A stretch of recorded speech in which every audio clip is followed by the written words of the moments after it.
Gjithë shtëpia në televotim. Loja është bërë më e ashpër. Ma fillojmë grindje më në lloj. Unë fiksimin e kam të shtëpia ime. Po ke edhe një fiksim tjetër këtu. Nuk du ta bësh të në gjëra që është për mua. Ti je pedofil edhe. Unë. Për herë të parë, një mënyrë e pazakontë eliminimi. Rrëfime emocionuese dhe një surprizë për Mateon. Kushdo e hap kutinë e Pandorës. 3. Me shumë të papritura.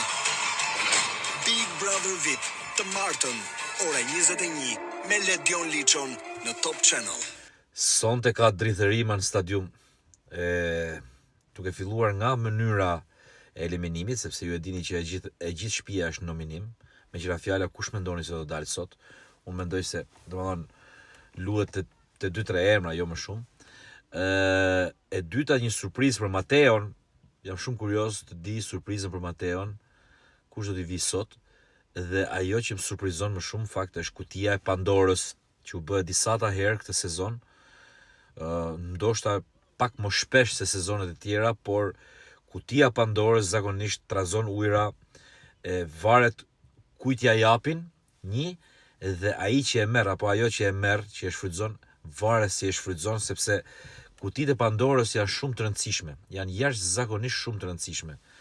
Domethënë unë për vete kur kam qenë aty brenda kurs ma dhan, se në fakt me zi e kam prit, se aty tregon, te kutia e Pandorës tregon se sa je brenda lojës, sa lojtar je, sa i kalkulum je, dhe si do ta interpretosh, si më thon, lojën në atë moment. Shpresoj ati që do t'i bjerë, apo asaj që do t'i bjerë ta përdor me sukses kutinë e Pandorës, që normalisht edhe dinamikat në shtëpi të ndryshojnë.